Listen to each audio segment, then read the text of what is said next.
So, so it's just, perdón, soy solo vosotros dos, los committee members, or hay una, you're not Spanish? Ah, hay una tercera persona. ¿O? You're also a committee member. Yeah, the three of us. Also. Yeah, okay. Both in this session, both related to the member. So I don't know if they see me, the people at home. When I'm, because it's pointing towards the screen. I mean, yeah, because this is what they see. Ah. See, but that's when I'm standing here, but then I'm standing in front of the. Oh, true. Yeah. If you stand here, they see you. Can I know? Okay. They will hear. Yeah. We are live. Yes? Okay.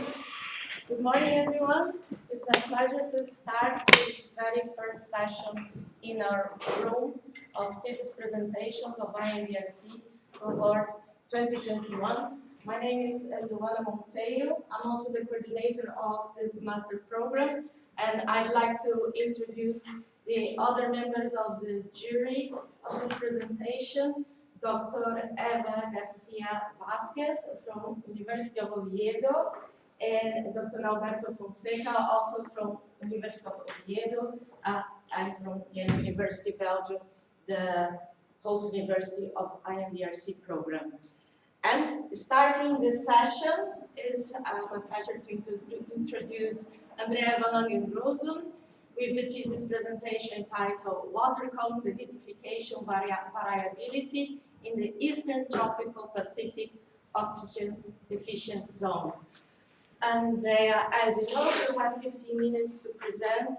When there is 5 minutes left, I will make a sign to you. When there are about 2 minutes left, I will stand up. And the jury also gonna have in total, we're gonna have 15 minutes of discussion. The jury can make questions, the audience, both the audience present here and the audience online can also make questions. Okay. Andrea, the floor is yours. Thank you very much. So hello everyone, a warm welcome also to the committee members and the public here and online. Today I will defend my thesis on water column denitrification variability in the Eastern Tropical Pacific Oxygen Deficient Zones. And I conducted this thesis with the Environmental Physics group at ETH Zurich. With my presentation, I hope to convey to you the importance of studying water column denitrification and its relevance for marine ecosystems and the evolution of climate change. So let's begin by clarifying what water column denitrification entails. Water column denitrification is a process that occurs in suboxic conditions where bacteria use nitrate for the remineralization of organic matter. And they do this through two processes, canonical denitrification and anaerobic ammonium oxidation, which I jointly refer to as water column denitrification. And through this process, they convert nitrate to nitrogen gas, leading to the loss of fixed nitrogen in the oceans. Nitrate is a key nutrient for primary productivity, and so its availability affects marine ecosystems. Furthermore, through its limitations on primary production, it also affects the biological pump. Moreover, during the conversion from nitrate to nitrogen gas, water column denitrification produces the greenhouse gas nitrous oxide, shown here. And thereby, both these processes together also have implications for climatic change. Oxygen deficient zones, or ODZs, are hotspots of water column denitrification where large amounts of nitrogen are removed from the ocean. And in this study, we've defined the ODZs as regions with 3 millimoles per cubic meter of oxygen or less. And the two largest ODZs are located in the Eastern Tropical Pacific, which will be the focal point of our study. Here you see the temporal evolution of the water column denitrification rates in the Eastern Tropical Pacific. And as you can see, this is a highly dynamic and complex area that is influenced by mesoscale variability, such as eddies, and on longer time scales by climatic phenomena such as El Niño Southern Oscillation. But despite its importance, very little is known about water column denitrification and its drivers.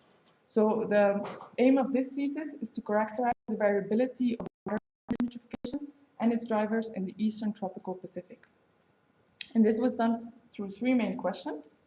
First, what is the spatiotemporal variability of water column denitrification? And how does it relate to the variability of its drivers? Secondly, how does climatic variability affect water column nitrification?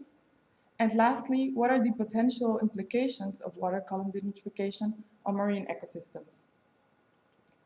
The study of water column nitrification is constrained due to the high variability that we just saw and the limited observational data availability.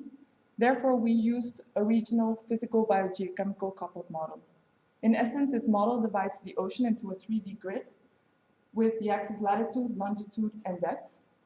And it allows us to simulate all the processes that are occurring inside the ocean and also the atmospheric forcing throughout a 41-year hindcast, so from 1979 to 2019. The physical component of this model is a regional oceanic modeling system, and it is set up over the Pacific Basin with a coastal resolution here towards the Peruvian coastline. And the biogeochemical or ecosystem modules modeled through the biogeochemical elemental link cycling model, which is a marine plankton functional type model. And it simulates the cycling of the key nutrients in the ocean and also includes all the major processes in the marine nitrogen cycle. So I evaluated the output of this model with observations from satellites, from in situ measures, or from estimates from previous studies.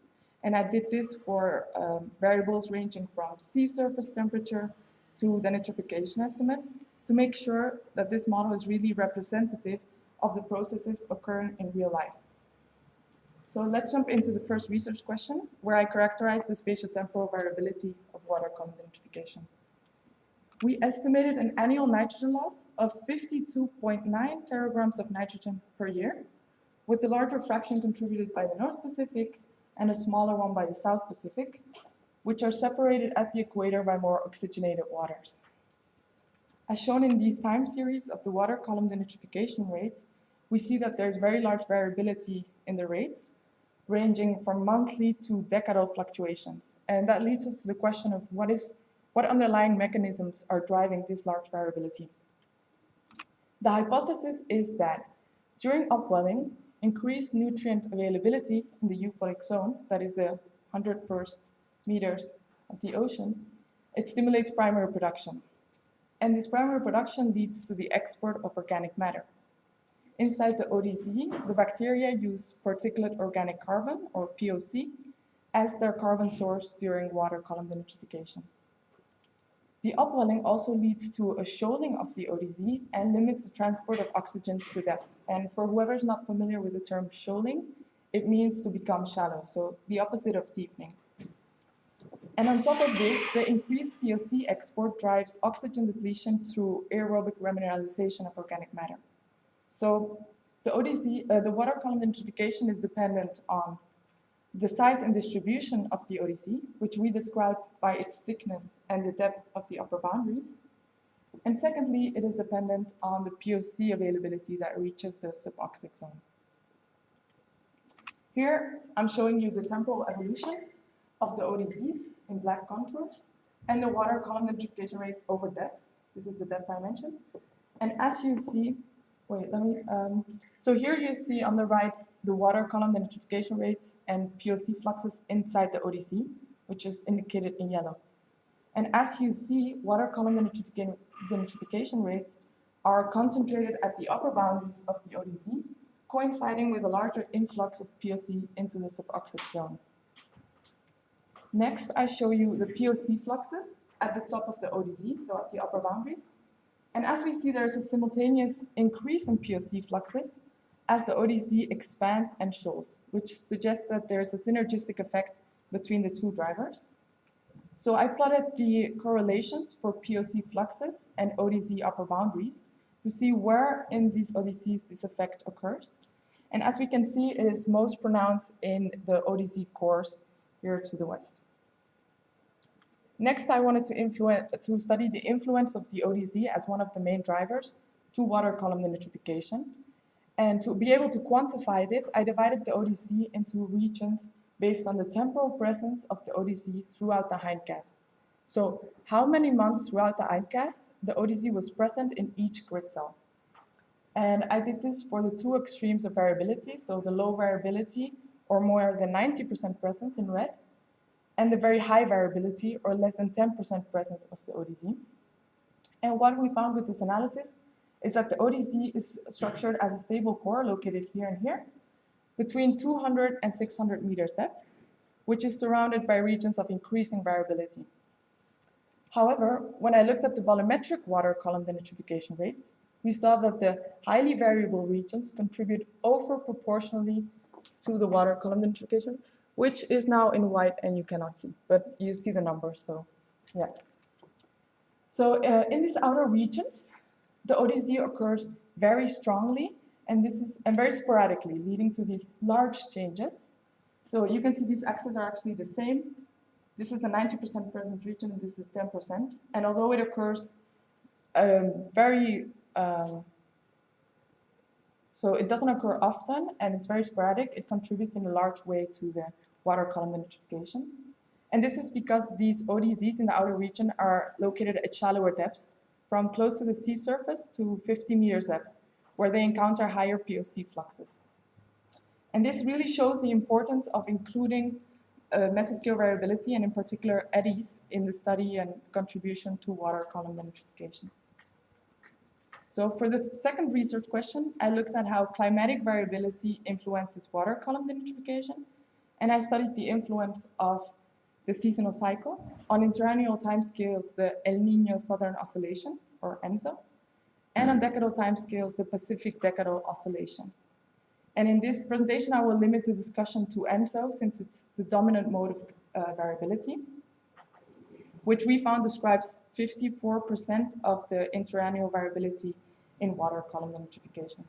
So as you may know, ENSO induces periodic changes in the temperatures and winds across the Pacific, and it is characterized by anomalously high temperatures known as El Niño, which are shown here in red, and cold temperatures known as La Niña, shown here in blue.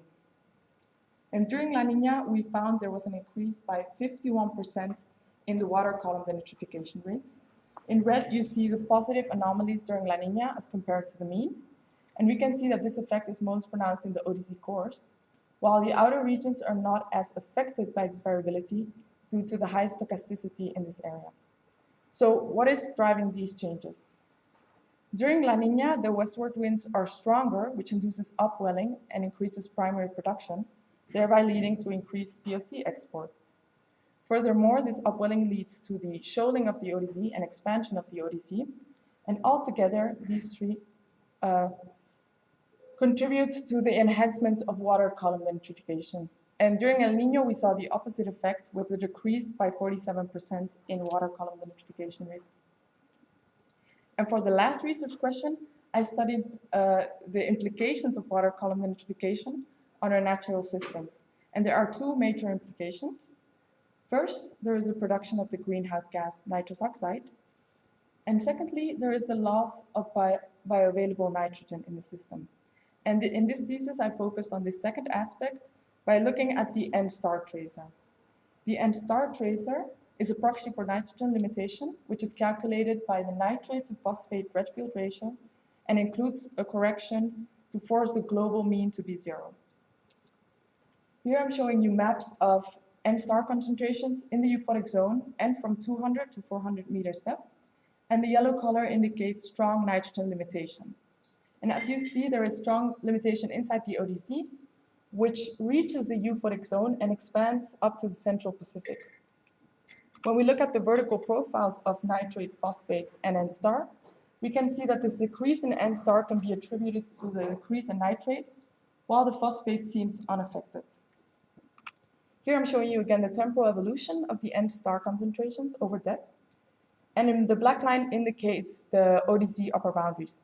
And as we see, this N-star signal is very strong inside the ODZ and accumulates over time and permeates above the ODZ, affecting the euphotic zones. So lastly, I wanted to quantify this nitrogen limitation. Therefore, I averaged the N-star and nitrate concentrations over 100 to 200 meters depth. And this represents the nitrogen limitation that will reach the euphotic zone through upwelling or mixing. And we found that it corresponds to 20% decrease of the available nitrate. So for the conclusion, let's go back to the initial research questions. For the first research question, we found that water column denitrification is driven by a synergistic effect of its drivers at the upper boundaries of the ODC. And we also highlighted the importance of including the high variability region, so mesoscale variability, in driving water column denitrification.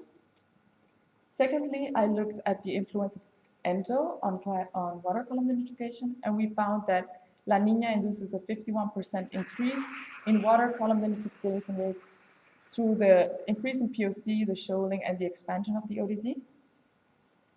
And lastly, I studied the implications of water column denitrification on marine ecosystems, and we found that this water column denitrification induces a very strong nitrogen limitation, which reaches the euphotic zone and has potential implications for primary production and the efficiency of the biological pump. So with this, I hope I gave you a small insight into the fascinating world of biogeochemical cycles and the use of models to study these interactions. And lastly, I want to thank my supervisors, Nicolas Gruber, Jana Herri, and Eike Kuhn for their guidance and support. And thank you for the audience for your time and attention.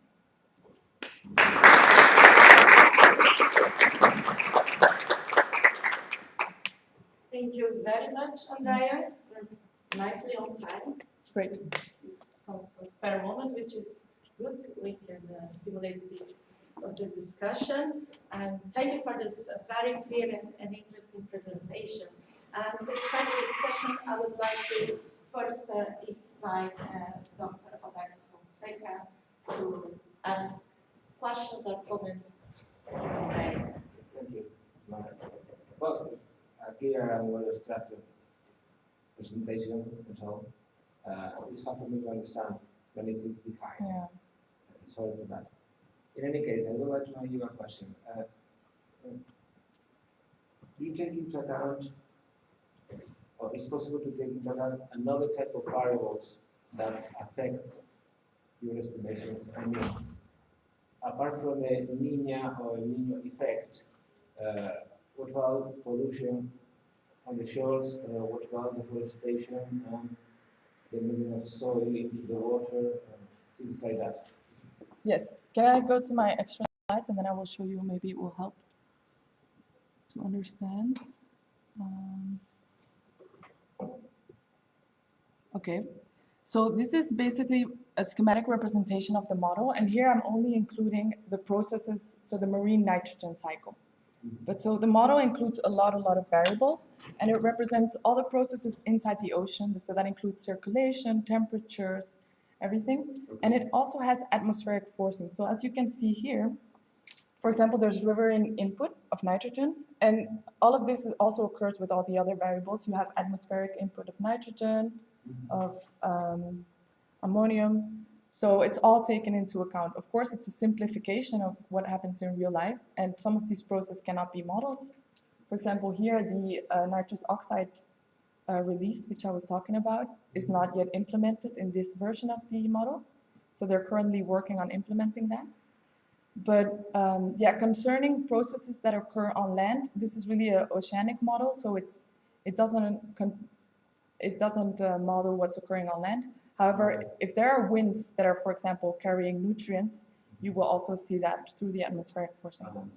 So you do see the impact of what occurs on land, but it's not directly implicit. I asked you that because years ago I watched a documentary about IT, and the main problem related with this type of effects was about the deforestation and all the soil moved through storms to the rivers, and the rivers flows into the ocean. So the soil in the ocean reduces the amount of oxygen, so affects to the population of fisheries and things like that. Yeah, that is certainly the case. These processes that I'm studying, as you might have seen on the map, it's really the open ocean, so they're not as much affected by coastal processes. Okay. But if we were looking closer to the coast, then yeah, for sure you would see those influences. Thanks. Yeah. Okay. No other questions from Alberto? Thank you very much. Dr. Albert? Thank you, Luan. Thank you very much, Andrea. I liked your presentation very much. Thank you. This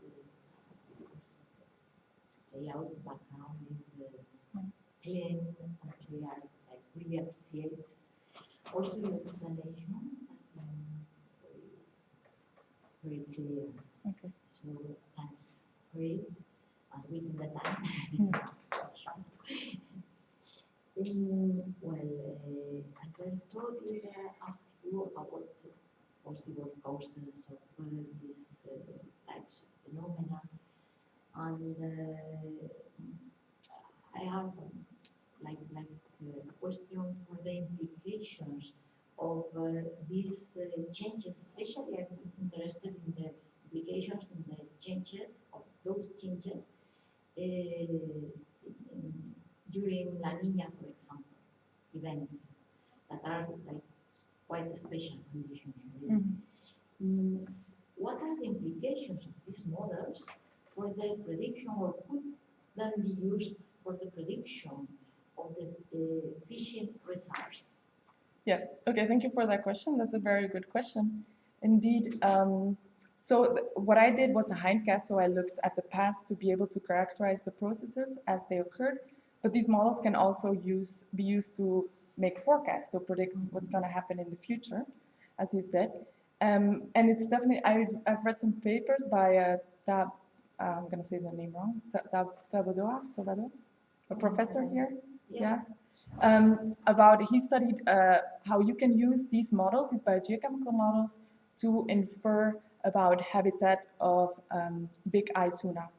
So here, these models are quite precise, and they have quite high resolution to predict these effects of this climatic variability on biogeochemical variables and oxygen, and as we know, also temperatures. And these variables also strongly affect the habitat of larger trophic levels, such as fish. And so definitely you can use this model to infer predictions of ecological studies, how it will impact the habitat of higher trophic levels. Does that answer your question? Yes, yes. First, from these models, the main predictions or more accurate predictions could be done for primary production, I mean from the bottom of the trophic chain, so perhaps for the fishing. Yeah. I mean, normally fishing targets like predators. Yeah. So yes, yeah. But, so could you discuss something about the possible accuracy, but how good could be these models to complicate prediction? Because you have to jump several steps. Yes, so this model also includes primary production. So it is a marine plankton functional type model. So it models 3 PFTs of phytoplankton functional types, diatoms, small phytoplankton, and diazotrophs. So it does include that. So you could potentially see how these populations or communities are changing through the effect of biogeochemical variables or physical forcing. However, this specific model run, which I used, was not optimized to do that. So this model was run to look at it was optimized to really represent the ODZ very well. And in these type of models, you have to make compromises. So you have to tweak the parameters. And since the focus here was on the ODZ, the phytoplankton was put less priority. Therefore, I was advised by my supervisor to not really look into this primary production, the phytoplankton cycling chlorophyll A. But it definitely is used, and there's other people in the group where I was at that are using these type of models to model these communities. So yes. I mean, I totally agree with your answer. It's true that your main focus was not the trophic chain, of course, but these models, like as the starting point, could feed further models. Yes, for predictions. Yes, sir. Very nice. Congratulations. Thank you. Thank you. Thank you very much. And I also need to ask you some questions, Andreas, also a member of the jury. I'd like you to go further, connected to the questions of Eva, but I would like to expand a bit more to marine biological resources in general. Could you elaborate for me, to your audience, why it's so important to understand these processes and the different interactions and the connection with climate change for marine biological resources. Yes, thank you for that question and for the opportunity to discuss it further, because I highlighted this very quickly in my last few slides, but I didn't really have time to elaborate on it. So concretely, what I studied was the Embrc, so basically nitrogen limitation, and this could have implications, as I said, on primary production. So that would mean, for example, one of the very debated topics or hot topics is the spatial connection between diazotrophs, or nitrogen fixers, and water column nitrification. Since water column nitrification depletes the ocean from nitrate, this would create a competitive advantages for diazotrophs to bloom. However, this connection has not been proven, so it's really, people are studying a lot. However, as I showed you, there is a advection of the N-limited waters to the west, as you saw, and it has been shown that this could impact communities further away and simulates diazotroph blooms there. In the region where we are, there's iron limitation, which is limiting this. And then there was another study that showed that it actually promotes more the growth of diatoms, which are not following the red field ratio. So those have even more competitive advantages than diazotrophs. Therefore, we see more of that. Yes, does that answer your question, or do you want further elaboration on something? Partially, not Okay. so, for instance, yeah, we can infer how it could, do you have any thoughts about, for instance, in the diatoms, if they have an advantage, what could be further effects, Yes. considering food web, for example? Yeah, so the different communities of phytoplankton, of course, affect the model differently. So for example, diatoms are larger organisms, which would affect the POC fluxes and therefore affect water column nitrification. As they are larger, they sink faster. Or when you have the small phytoplankton that is blooming, this goes more into the dissolved organic carbon pool and less into the particulate organic carbon pool, which also affects the entire process. Okay, I have one last question before I ask the audience if they have questions. Did you have any thoughts or any suggestions for improvement of the model, or there was already, you mentioned already a bit of limitations or how you need to consider. Would you have any suggestions if you would have the chance to continue further carrying on this project with unlimited resources, let's say? Okay, yeah, that would be great. Yes. So I think the main focus right now, and it's also what my PhD supervisor is working on, is including the emissions of nitrous oxide into this model. So water column denitrification, the canonical denitrification part, is actually separate reactions. So it's not always the same organism that does the entire chain of reactions. It's actually different reactions that can be mediated by different organisms. And so they are working on implementing these different steps into the model to be able to make predictions about the nitrous oxide that's being released into the atmosphere.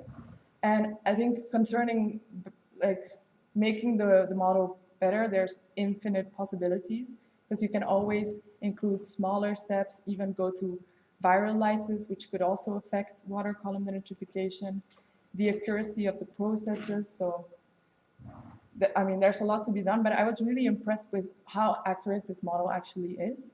When I did the model evaluation with observations, it's really good. So yeah. Thank you. Thank you very much. Do we have questions from the audience present in the room? Or do we have questions?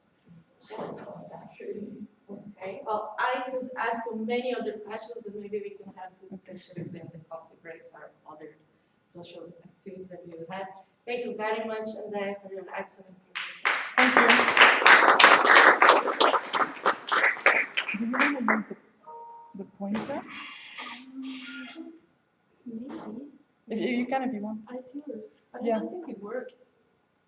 It's for the slides, No, and then it has the, okay. if you Yeah. want it. It would be nice. There's also a stick. If you, I okay. was joking about you still like. And now I'd like to introduce our second presenter of this morning's session. Sorry. Should I? And You can just. while And then I'm gonna wait a little bit so we can put her presentation on the screen.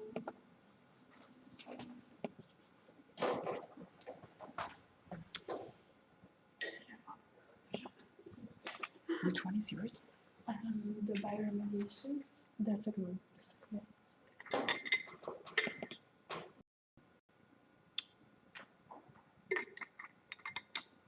It's a PDF. Yeah, I think though you need to like scroll down because it's a PDF. Okay. I mean, it looks like. Okay. I think you could put it in presenter mode, no? Yes. Yeah, I'm not sure how to do it with it. Maybe here. Maybe let's try. Maybe. And then, yeah. Yeah, nice. Okay. And it's here. Okay. Good. You want to test? Yes. Oh no. Okay. Thank you, Sarah. So it's my pleasure to introduce a second speaker of this morning's session, Sarah Fuller, which is gonna talk about the access of the potential for barium bioremediation by freshwater and marine microalgae species and an exploratory study. Sarah, you have 15 minutes to present. Thank you. When it's 5 minutes left, I will make you a sign, and Okay. again, 2 minutes, I will let you know, but the floor is yours. Thank you so much, Luana. Welcome, everybody, to my master thesis presentation. I want to dive with you into the world of microalgae and look at the potential of bioremediation. As you see, I incorporated the word exploratory. I still have to complete the manuscript, and I'm waiting for some more inputs. So yeah, I hope I can guide you through and enjoy.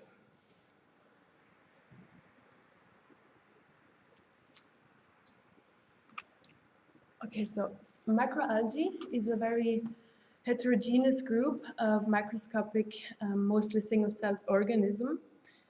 They occur in terrestrial and in aquatic environments, and they're often referred to as the lungs of the earth, as they provide for more than half of the oxygen that we breathe. So microalgae to me is like an intersection of many interesting disciplines. The one that interests me most is the bioremediation area. Sorry, it's not so visible. It's good. Which refers to the process of eliminating contaminants from a polluted site using microbial systems. Such pollutants could be heavy metals, for instance, or as in my project, barium. So barium occurs naturally in the crust, and it can enter the water through geological events. It's also mined and mostly used in the gas and oil industry and found in other compounds too. The free form of barium occurs as a 2+ cation. So as soon as it enters the water, it wants to bind to the negatively charged and abundant sulfate. So it's generally thought that the toxicity, let's say, of barium is controlled by the sulfate in the water. However, there is evidence that also small nanoparticles of barium sulfate can harm marine organisms. And the recent event in the mines of niobium in Brazil released a lot of rather soluble barium chloride into the groundwater, which had really bad effects for the population living close by. I also want to introduce you to the micropearls. So biomineralization of calcium carbonate is really common among marine organisms. I'm sure you know the external formations of coccolithophores. However, such formations can also remain inside the cell, as it was discovered with these calcite bodies in prokaryotes. And a couple of years back, in the Lake Geneva in Switzerland, they discovered these micropearls that are inclusions of amorphous calcium carbonate that are either enriched in strontium or barium. It occurs, they observed it in Tetraselmis, but the barium organism was never identified. So the aim of this project was not only to assess an overall toxicity of barium to marine and freshwater microalgae, but also to have a look at the intracellular uptake of barium with a special focus on these micropearls. So I was given around 40 isolates from Lake Geneva that we drastically had to reduce to 3. Of course, we hoped that the the barium organism would be among these isolates, and we also worked with the marine green alga Tetraselmis chui. I can only touch on the core experiments and on the visualization due to time, even though number 1 was most of the work. So the toxicity test aimed to expose the macroalgae to different concentrations of barium and to see if it affected growth.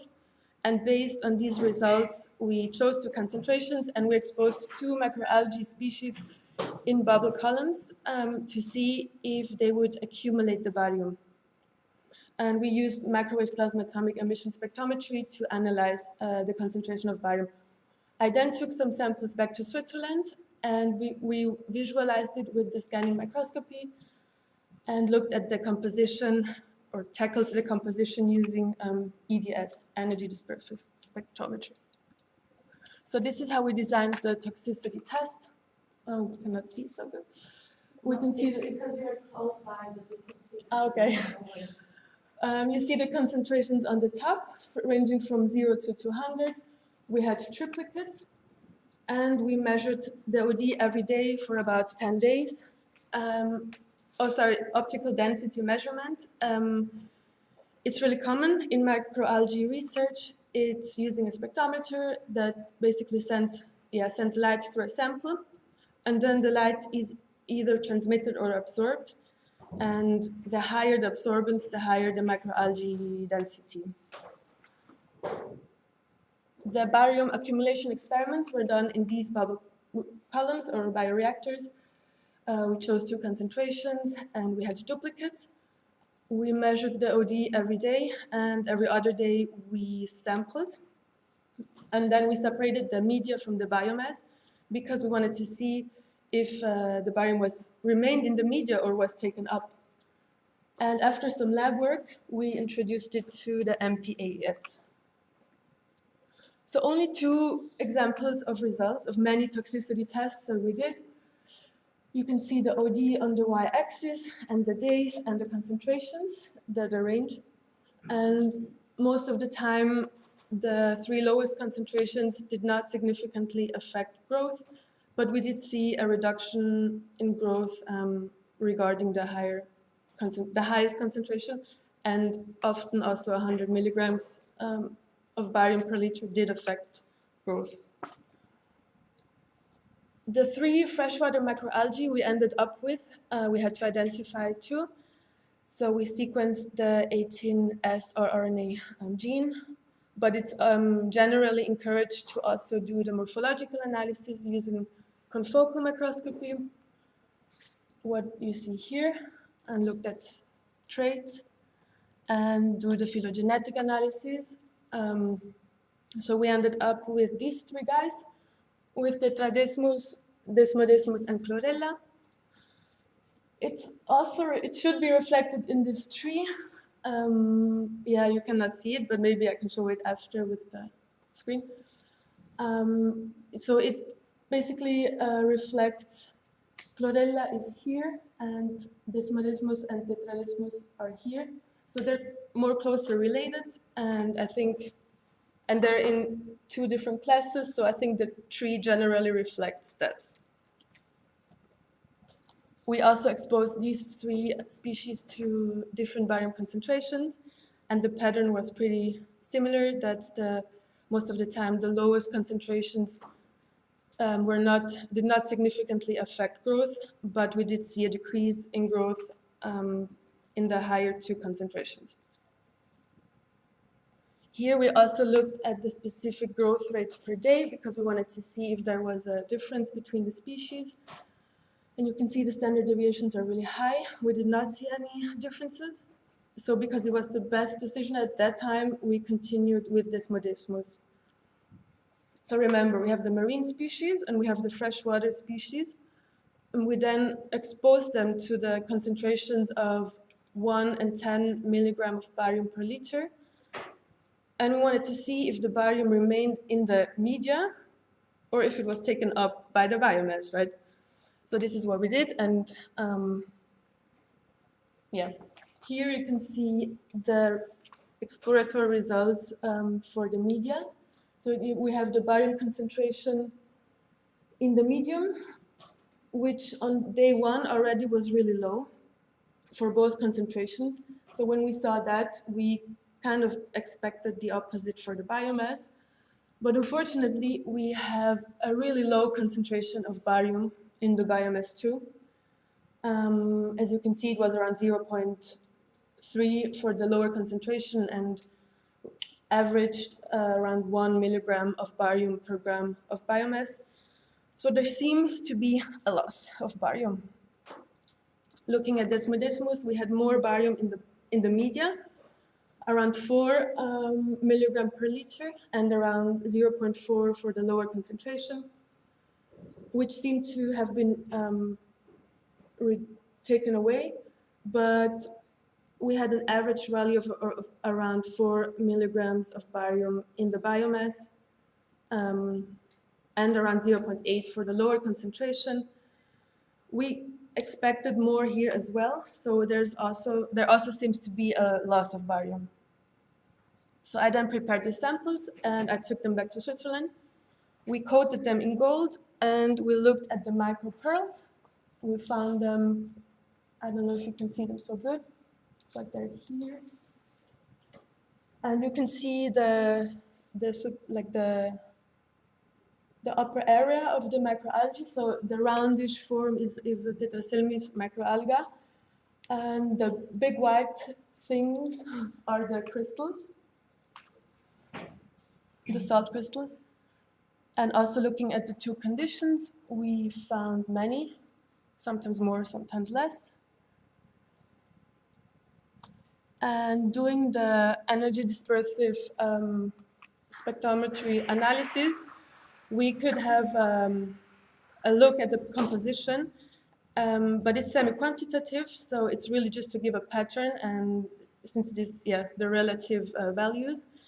So we did find a little bit of barium, but as I said, it's just a hint, and yes, also a lot of strontium in 1 condition, and of course calcium too. So Desmodesmus is not a barium organism, but we did still see some nice cell ornaments that I show you here, like the horns and rosettes and the just very nice to see, and that are typical for Desmodesmus, for the genus. And as I said, we did not find any barium. So coming back to the objectives of the study, I do think we had an overall assessment of barium concentrations in the 2 microalgae, or in several. Looking at the potential of the barium accumulation, I'm still with some question marks and still expecting some insights. As I said, we did not find the barium organisms. Unfortunately, the conditions at the lab did not allow for it, so we had to select for the fastest growing ones at the end.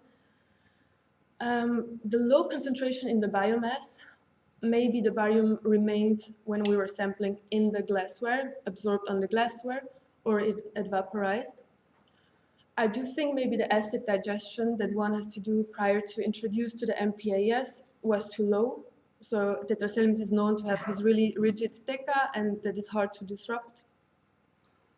I also think that the pH and the temperature, which are considered as factors that are really influencing the bioremediation efficiency in general, were not met. and especially Desmodesmus, is known to work in a wide range of pH, but it's also known to work work really well in acidic conditions. For Tetraselmis, I think we had too much biomass, maybe. There is evidence that it can be counterproductive due to the blocking of the binding sites of the metals.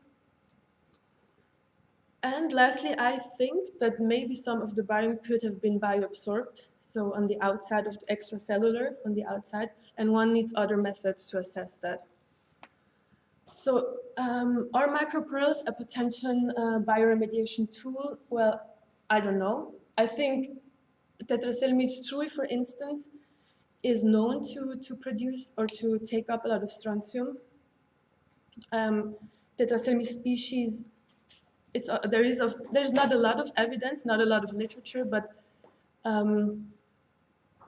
it's described that the different species have different degrees of enrichment of these alkaline earth metals, of strontium or barium, or the ratio between strontium and calcium differs between the species. So it's known that Tetraselmis is good in concentrating strontium, and it has already been suggested that it could be a potential bioremediator for radioactive strontium polluted environments. As I said, we only have a hint with the strontium, so I think more experiments are needed to totally agree on that, but we have the hint and it looks good. Coming to the limitations, I do think everyone working with microorganisms knows that the time is a limiting factor, so that was the case for me as well. I do think next time I would also assess the extracellular barium using one of these methods. Because this was never done before, I do think the protocol must be optimized and repeated, and maybe the standards for the calibration curve for the MPAS has to be changed and repeated too. And I would definitely measure and monitor the pH the next time, because we only measured it at the beginning. And of course, it would be nice to find the barium organism too. Sorry. Thank you so much, everybody, and thank you to my supervisors and everybody that supported me. And yes, that's it.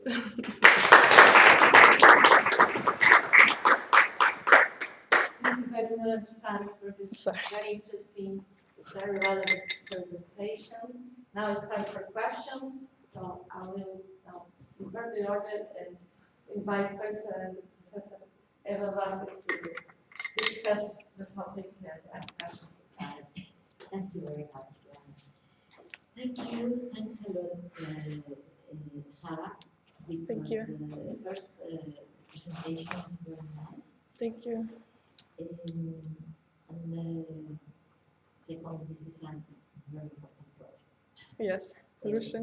Pollution by metals, by trace elements, is increasing. And really, bioremediation, in principle, is like we have very good method, less aggressive than using other chemical-based methods or other methodologies. That's true. So I have a lot of questions that are not for your work because it's in progress. Exactly. I understand.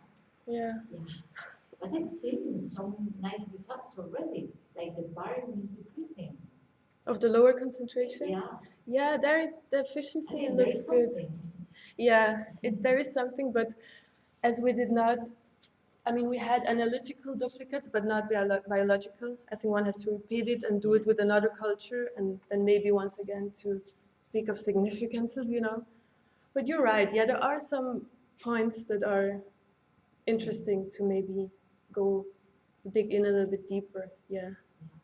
Because although one of your winners or weaknesses, I don't know, you presented it under weaknesses, but it's really like a conclusion. We need to find the barium. Yes. The barium alga. I really, it would be super interesting. Yeah, but perhaps once the other experimental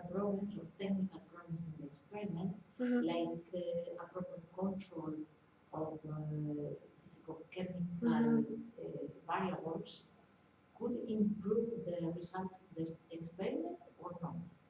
I mean, could But what kind of change in some way.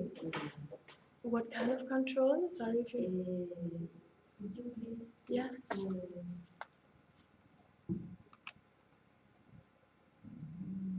Is the last things to be done or Ah, limitations and future?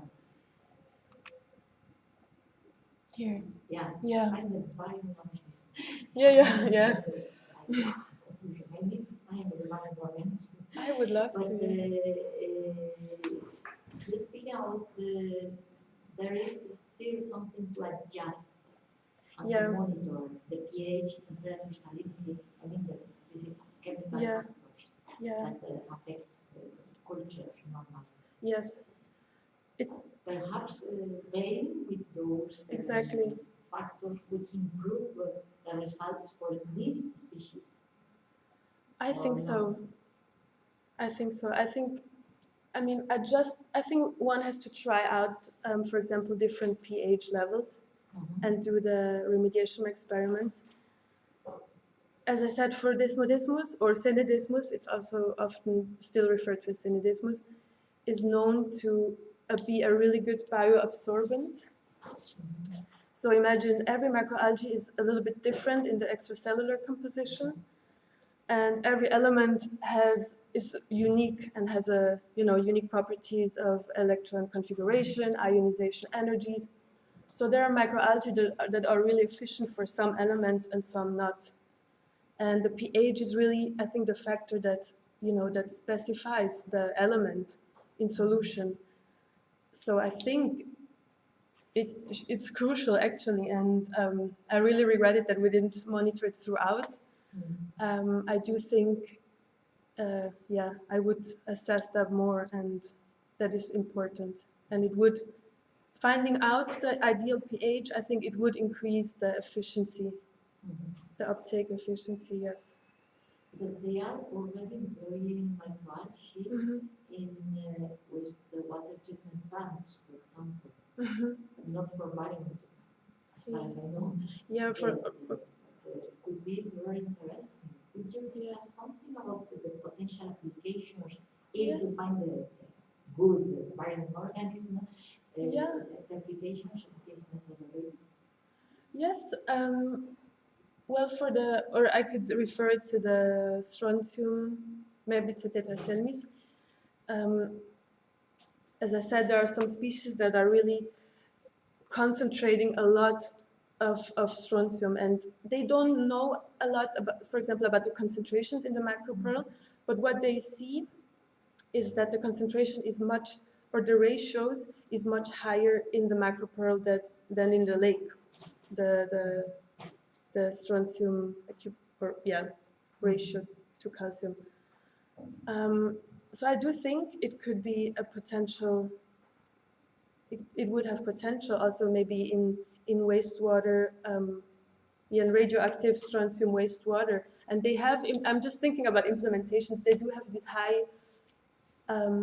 these algal.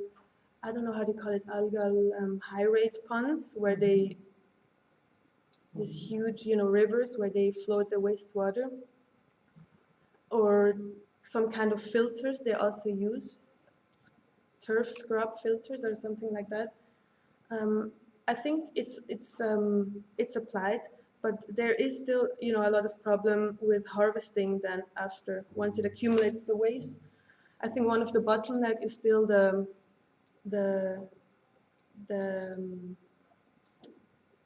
how do you say, the harvesting of the macroalgae, because you can do the centrifugation, you can do flocculation, but these are all methods that take a lot of energy, or of course we don't want to add more chemicals.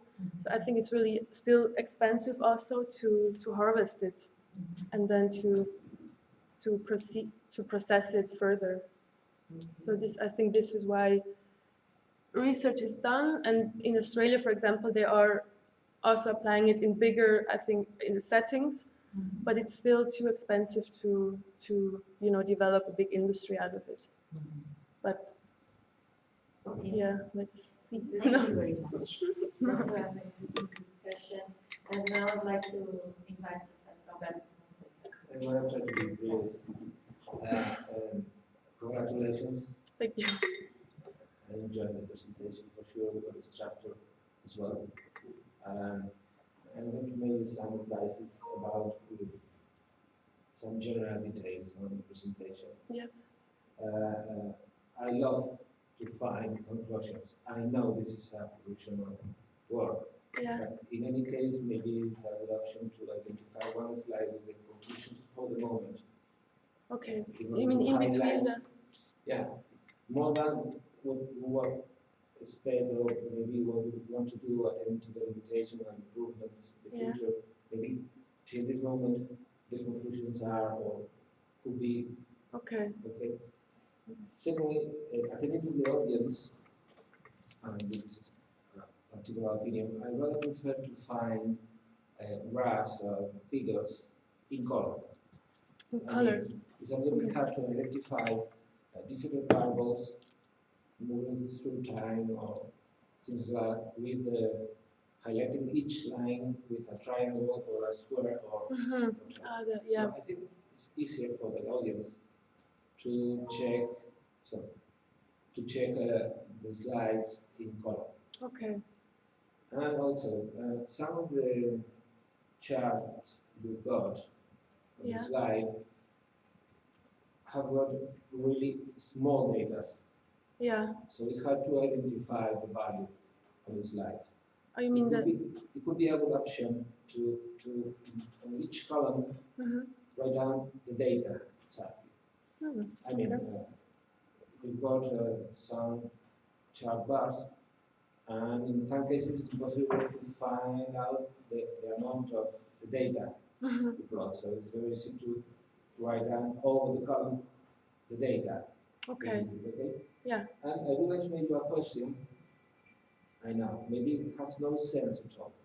So sorry for that, okay? But if I understand the right way, all this study take place in a laboratory. Yes. Exactly. So the question is, do we expect different results if we do the analysis on a natural environment, or is it impossible to do this type of analysis? I mean, is it possible to do in Geneva Lake the analysis directly on the water? Or No. maybe it's possible.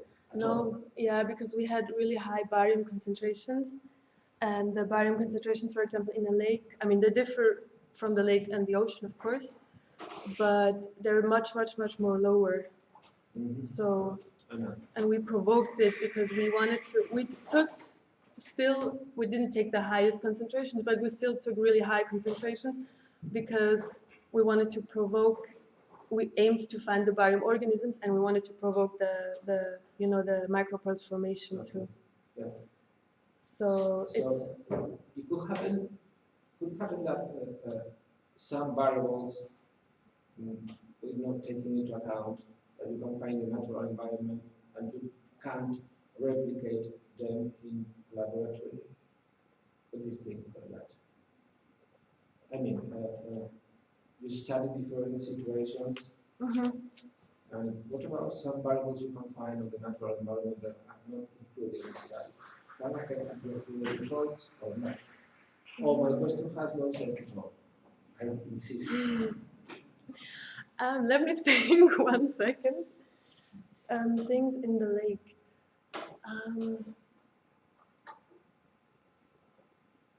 I'm sure there are, but I really think the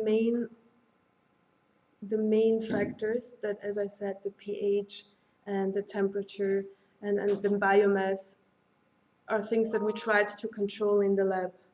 Okay. But I mean, I'm sure there are dynamics in the lake or in the ocean that we cannot or we didn't take into account. So you are taking But it's a good in fact- question. You are taking in fact the main variables. I mean, the Yeah. variables you know that are going to affect. Yes, exactly. Yes. That's No, all. thank you. And thanks for the advice. I will change it. Thank you very much, Professor Fonseca. Oh. I also need to ask a question. Yes, sorry. No, it's not a problem. I will be brief because of time, but also because several of the questions I had were addressed either by you, for instance, in your last slide, other by my two colleagues present here. Do you have already any ideas of which other genus or genera of macroalgae that you would like to investigate, in addition to try to improve or do other methods to see, because we already discussed that maybe that the ones that you assessed are updated, but in a way that your method is not tackling. But are there other genus or genera that you already identify, or you would still have to do broader investigations? There's another genus in Tetraselmis. It's, I don't know how you pronounce it, Scerphelia. And they are the only ones that are also known to produce the macropearls. So I would definitely love to look into these and compare it.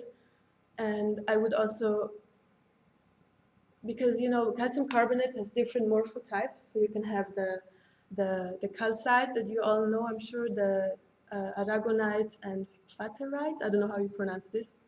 So it's going from really crystalline structure and really anhydrous structure to down to the amorphous calcium carbonate, which is a precursor of calcium carbonate, which is really unstable, right, and really reactive, and it's kind of ready to, the organism here in this case has it ready to build these structures. So, for example, what they're doing in research now, they're investigating the faterite structure. It's also a calcium carbonate structure, and they use it as a delivery platform, let's say, because it has this porosity and it has a good volume to surface ratio, and they use this structure to deliver drugs in a microenvironment of a cancer cell. You know how I mean? Because it's really pH resistant and it has the perfect structure, like not too crystalline. And I would love to assess or to know more if things like that could be possible with the amorphous calcium carbonate too. So I know it's a bit, it goes really into detail, but this is something that I would like to look into more. And for now, it's really just with Tetraselmis and Scerphelia. But these are more resources. Yeah. Yeah, or people that are looking into it at all. I don't even know, because it's also with geology a lot and the mineral formation and But this is something that I take with me from this project. Yeah, as an interest. Thank you very much, Sarah. No, thank you. We may have now one or two questions more. I think 3 questions will be over time there. So my question touches a bit about what Professor Fonseca also asked. So I'm wondering about the applicability of your results in real conditions. So for example, you were talking about changing the pH to improve the efficiency of your bioremediation, or these concentrations that actually seem quite high to me, but I don't know. Then later you were talking about both marine ecosystems or wastewater treatment plants, which I assume have quite different conditions. Yeah. And then also on that, for example, the impact of sunlight, so UV light, how can you really translate your research into these real life conditions? Okay, yeah, well, first of all, I think, as I said, it has to be repeated, and optimized until I can really say, for example, these are potential bioremediators. But I think if I had that now, for example, I don't know, maybe I can show you.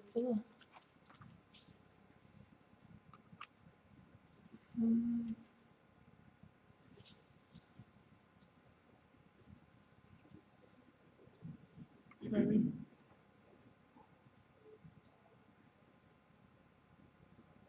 No.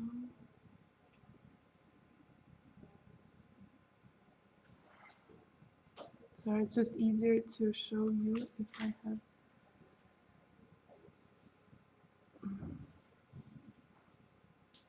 Yeah, well,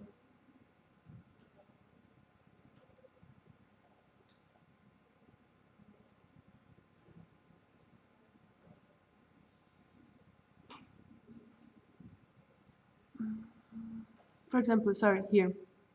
Like there was this, on a mining site, if you talk about where could it be applied, for example, there is this mining site in Brazil where they mine niobium, which is really applied in the steel. It's an alloy element and it's really applied in the steel industry. And in the process of extracting niobium, there was a chemical reaction which released a lot of barium chloride into this environment, but then they just dumped it into the dam, in the wastewater, And of course, at one point it went down to the groundwater and it had really bad effects for the population living close by. So I think this could be an example where you could, having the optimal microalgae where you could try to implement this bioremediation of barium, for example. And I know for me too, if I think about this oil and gas extraction platform where barium sulfate is used as a drilling lubricant, I think people working in that in general also don't really know exactly how to implement it in such an environment, in the ocean. Do you take away the water that is polluted, or you do it in situ, or I think this is still a really big question mark too. Yeah. I hope this is Thank you very much. Unfortunately, I'm going to have to move on. I apologize, but I invite you to do the coffee break to continue the discussion and ask your questions to Sarah. Thank you very much, Sarah. Thank you.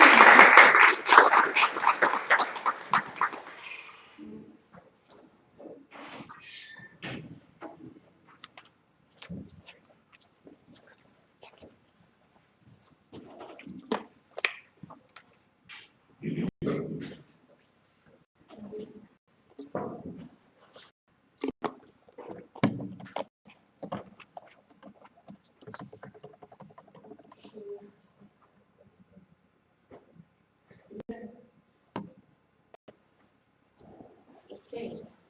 No, it's working.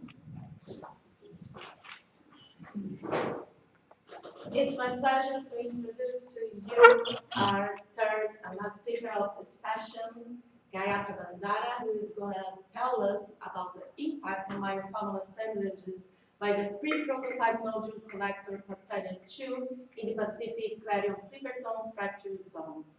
Gayatri, you have 15 minutes. The floor is yours. Thank you. Good morning, everyone. My name is Gayatri Bandar, and I am here to present you my thesis topic, impact on myofaunal assemblage by the pre-prototype nodule collector Patania 2 in the Pacific Clarion-Clipperton fracture zone.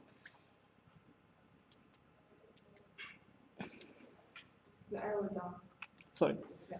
So first introduction, and in today's industrial world, we are highly dependent on the minerals like nickel, copper, manganese, and other minerals, which are essential in our cell phones, our solar panels, electric vehicles, and other major technological advances.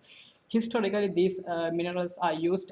These minerals are mined in areas like southern Congo, where there's ongoing conflicts and also the use of child labor.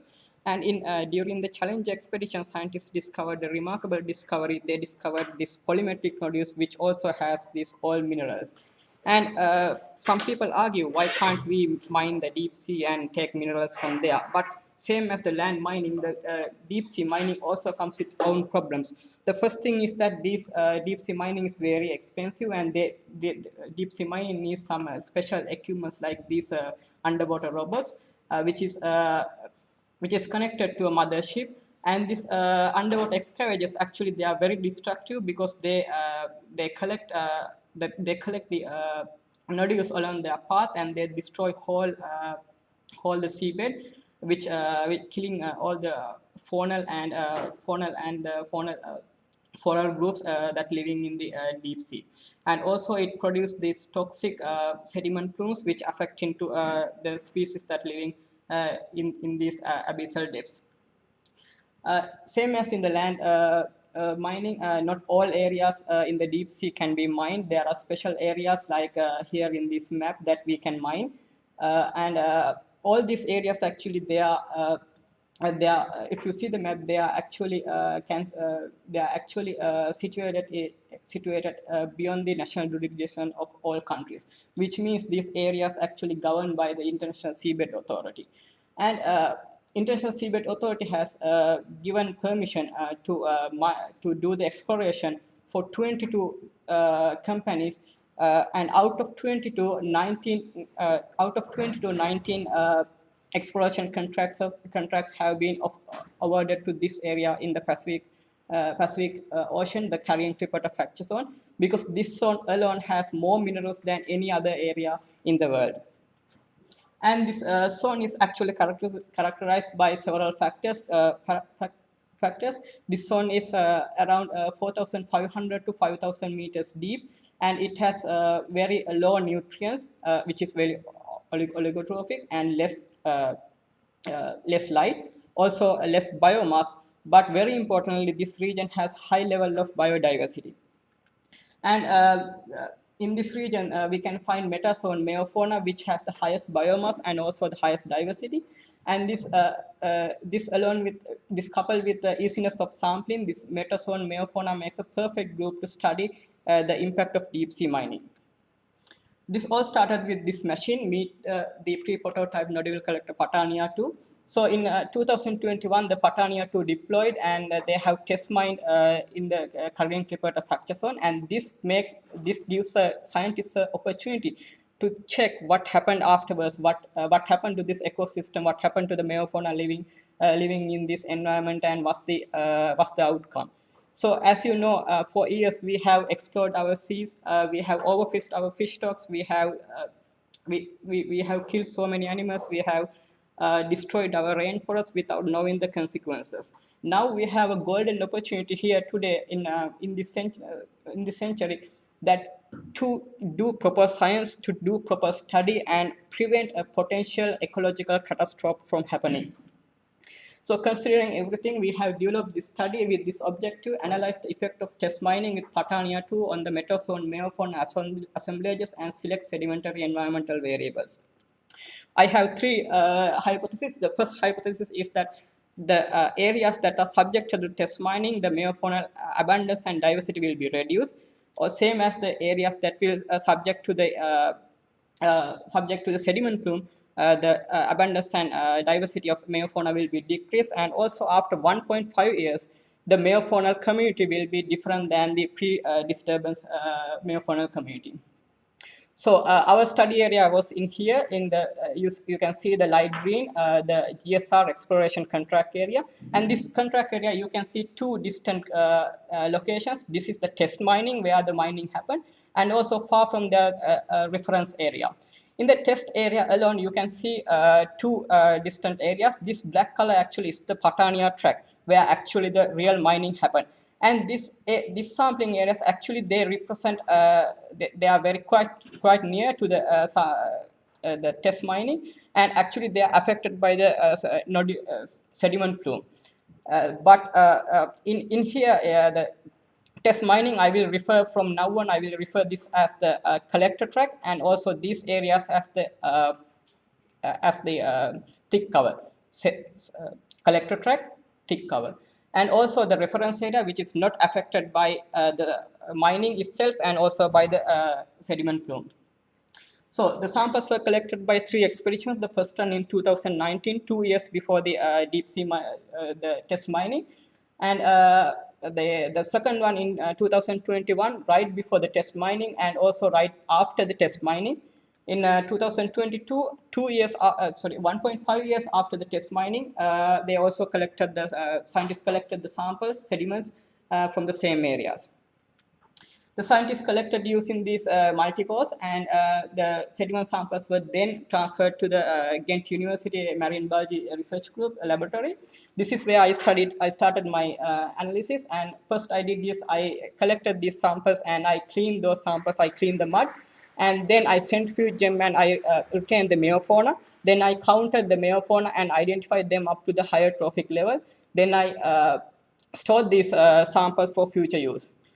Apart from that, some researchers in the same group, they have studied, they did a study on the environmental variables. And also these are the diversity index that I studied. Apart from this, I also checked something called nematode-copepod ratio. What's this nematode-copepod ratio? So normally copepods, they actually very sensitive to pollution. Because of that, scientists have identified something NC ratio. If the NC ratio is high, that means there's high level of pollution, and if the NC ratio is low, that means there's low level of pollution. And these are the softwares that I use to analyze my samples. So the resource part, I will start with the environmental variables, and there was unfortunate happened at the last moment. Our machine was broken for the total organic carbon and total nitrogen. So we had to do 2 PCA graphs. So for the first two expeditions, as you can see, the environmental variables, they actually there's no visible relationship with the environmental variables and also environmental variables and the different areas. Same as the for the SO295, the last clues, there was no any clear visible relationship between the environmental variables and the different areas.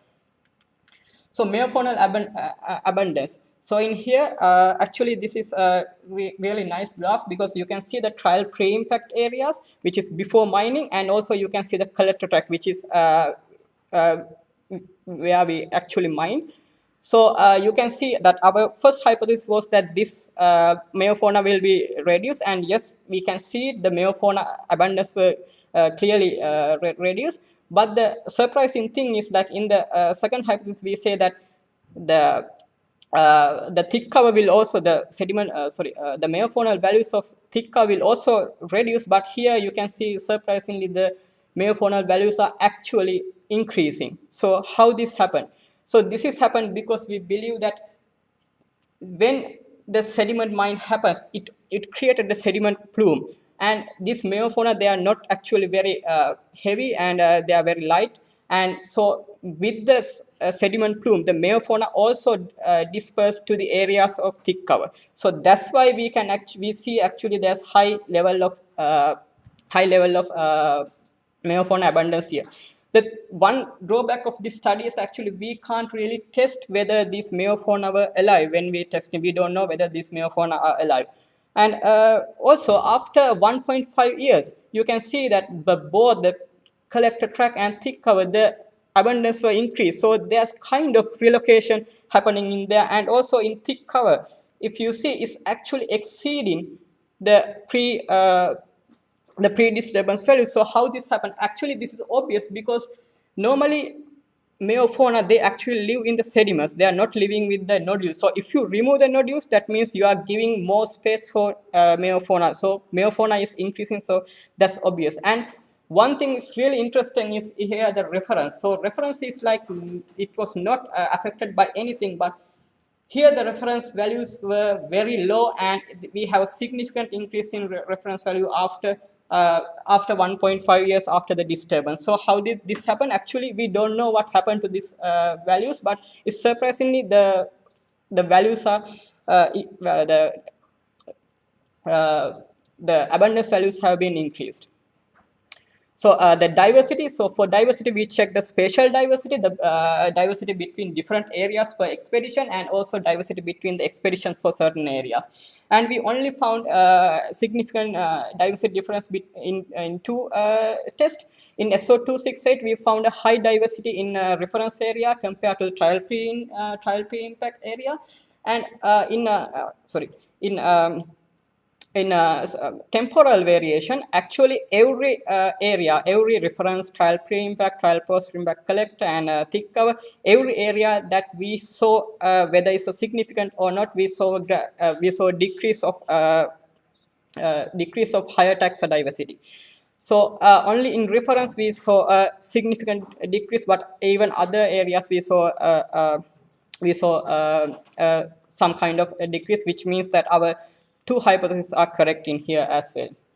And the higher taxon composition, if you see here, the heat map nematodes, they started with 91% in the first expedition, but it gradually increased after disturbance for 97%. And in compare, the copepods, they actually started 7, but it lowered until 3%. and Nopli 1% to 0. So clearly there's kind of a change in the megafauna community composition. And it also shows by this map in the MDS map, and you can see that first two expeditions, actually their megafauna community is dispersed all over the map, but the blue color does for the last cruise is actually retained in this, like it's more or less similar. Also, this is actually one thing we discovered in this study, the nematode copypod ratio. So as I said, is useful for the pollution. And if you see, we made a remarkable discovery because the highest NC ratio was actually from SO295, and the lowest are actually from SO268, which means this nematode copypod ratio is not actually is a is an indicator of pollution, but also it can be also indicator of the disturbance in the deep sea. So yes, our third hypothesis is also correct.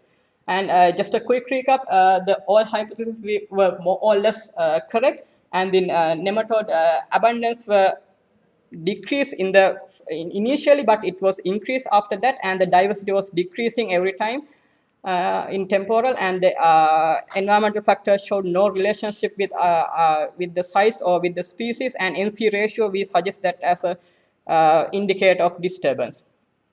We have few recommendations. We need more studies focusing on the species level, and since this kind of studies actually they are very long studies and it involves a lot of people, and like for example, like for data collection there can be a lot of, like there can be several people for data collection, several people for data analysis, several for megafauna counting, and there can be a human error. So we need the standardization for this to minimize the human error, and also more studies areas should be explored, not only the GSR, but all the other areas.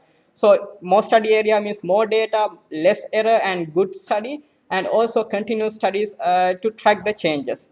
I want to thank these parties. Without their help and their contribution, this project won't be successful. And before I end, I have a question, a simple question for the audience. What do you think was the most valuable gift that we as humans get from our oceans? Is it the food, the fish? Is it the services like the transportation, or is it like the minerals? Or what do you think was the most valuable gift that we get from our oceans? We're gonna reflect about this. Thank you very much, Gayatri.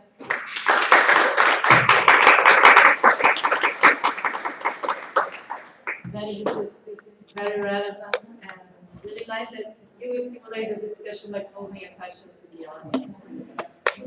I'd like to start by reverting back the order. Start with Professor. Thank you.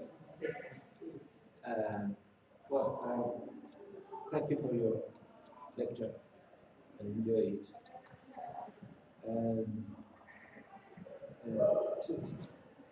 Just one recommendation about the slides. In some cases, it's not possible to read the slide because you change from one to the other very quickly. I know you have a limited amount of time, but if you are not to talk about some parts of the slide, it's better to avoid to show, I think. Okay? Because I was trying to read all the slides, and in some cases I was not able at all. Okay? For sure I was listening to you, but in any case, maybe some slides will be explained slowly. Okay? More than a question, proposal, because I'm really interested on the results. And the proposal, you said in the presentation, is that it would be wonderful to keep the research and estimate the results from now on. I know you've got the results till 2022. Yes.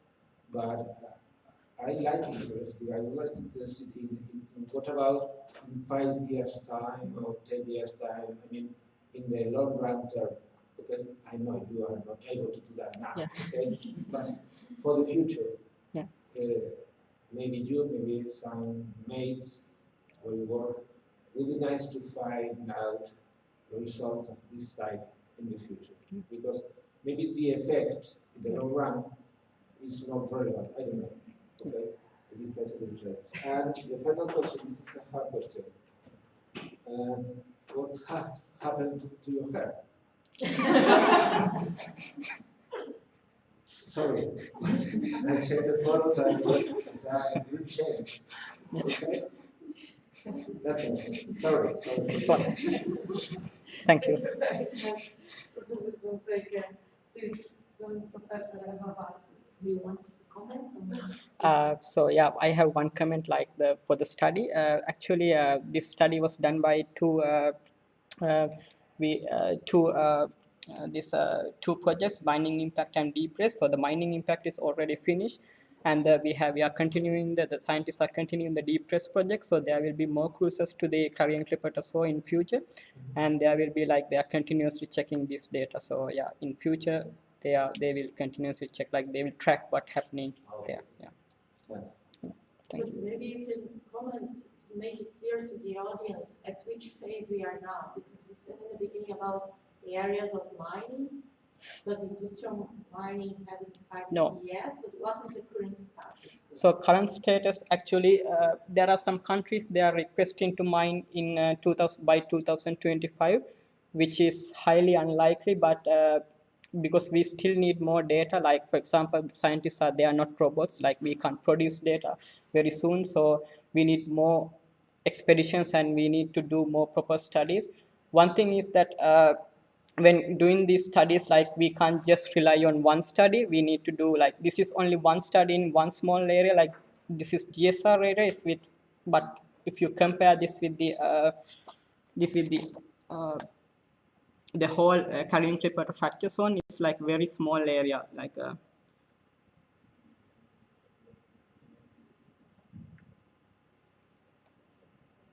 So if you see here, this is very small area that we studied. So we need more studies, and also this is not only the area that companies are interested. There are in the Peru there's another area, in Indian Ocean there's an area.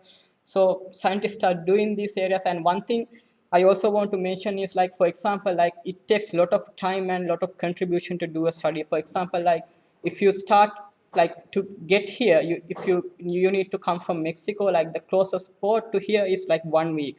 So 1 week to here and 1 week to back. So it's a lot of time and a lot of time consuming.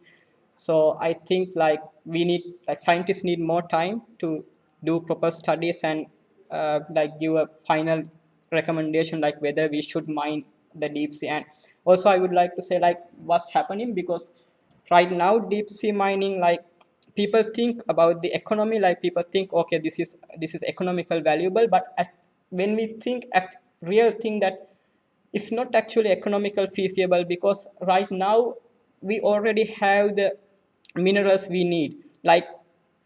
We have alternative choice, for example, if we can make a circular economy, for example, we already have we already have used batteries. Why don't we convert these used batteries for new batteries?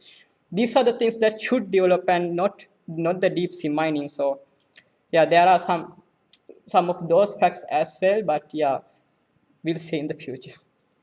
Thank you. Thank you.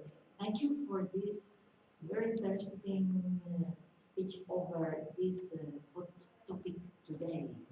That is really a concern for everybody working on the sea. And I totally align with your opinion about the importance of the circular economy. That is the solution. Because of course the solution is not adding more and more and more metals in our society. Instead, reusing or recycling properly those that we are using already. And also some moderation, buying new electronic devices when we don't need them anymore. We should think about it, perhaps. It's another way of acting against this over waste, of course. But in this case, my reflection, I have the same question, but Alberto took it from me. for many, it was what will happen in 5 years.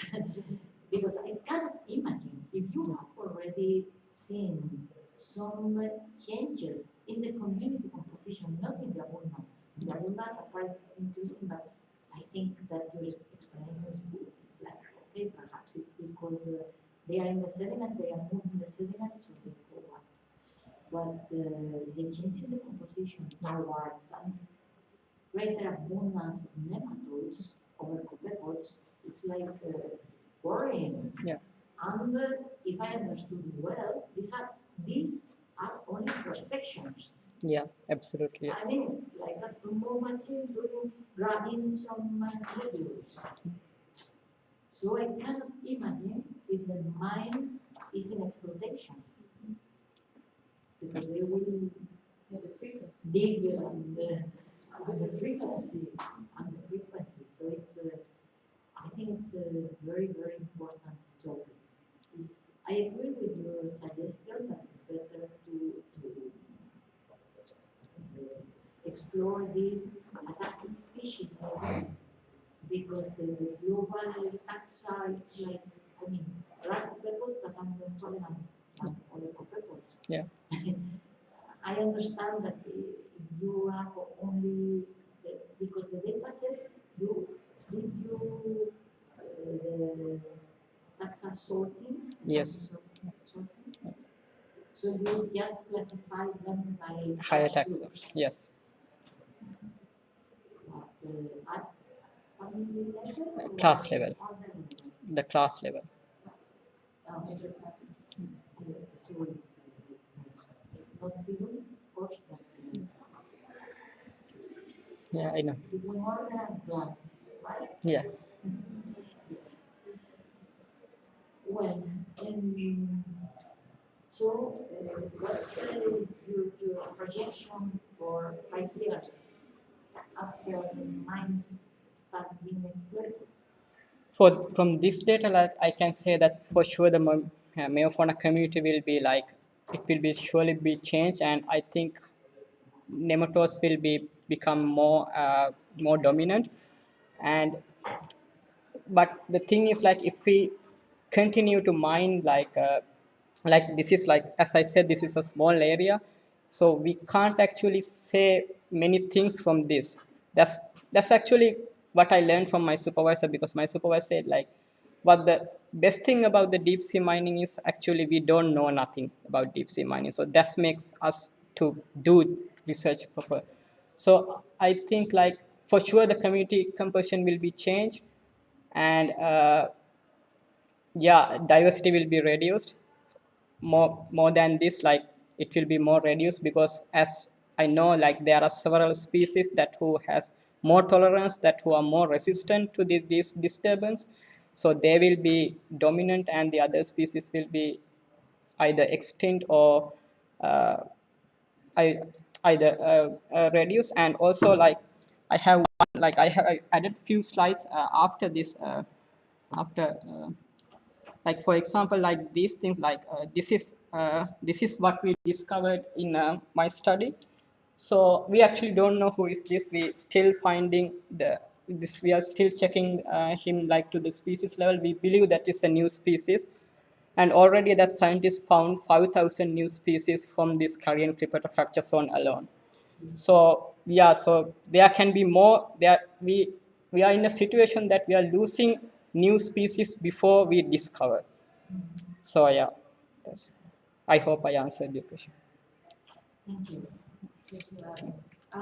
For the sake of time, I will also be short, but you addressed the mechanisms as well.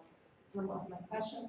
I would like to explore a bit more about why myofauna. Could you talk a little bit more about why it's So the one choice of biofauna is bioindicated for deep sea mining types? Myofauna, they have the highest abundance, like the highest biomass in the one of the highest biomass the species in the Korean Clipperton fracture zone, and also they are very diverse, and there are a lot of past research or past literature done on myofauna. And also, when compared to macrofauna, is actually doing research on myofauna is relatively easy. You need sediments, so you can take sediment samples and then come to a lab and analyze. But if you think about macrofauna, it's totally another level, and it is kind of challenging. So I think, yeah, those things. Do you have any consideration related to the life cycle of microfauna organisms and the frequency of toxin mining? No, actually, honestly, no. Okay. And one last question. What is the abundance of copepods in your reference site? Abundance of Yeah, copepods. in relation to the mining site. In relation to the mining site, the copepods were we had a higher amount of copepods. Yeah, but in what proportion? Because I found the impression that in any case it's a very low abundance or representation of copepods in the zone. So I was wondering if you would have other considerations or if you would be able to analyze the data further. What would be your further approach? Now you are focused on higher taxa Yeah. of myofauna. Would you have any further suggestions? For instance, considering the high abundance of nematoda, do you think they are all tolerant?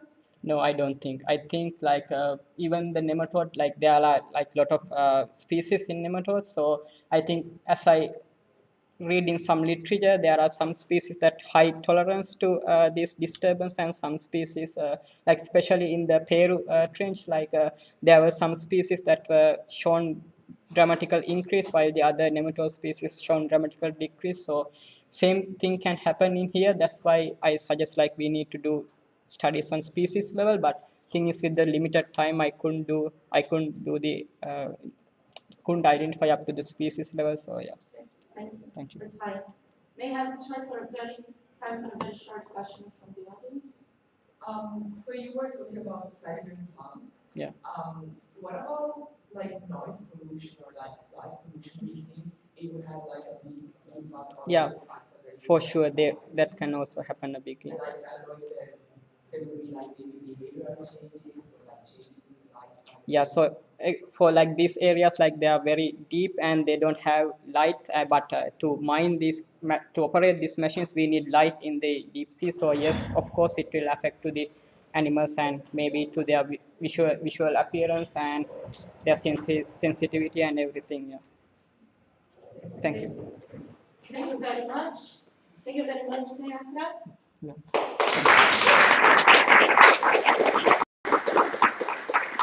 With this, I'd like to close this first session of this morning. Thank you very much for the jury members and for the audience, both present here and those following us online. We're going to have a short coffee break and we resume at 11 o'clock. Thank you very much.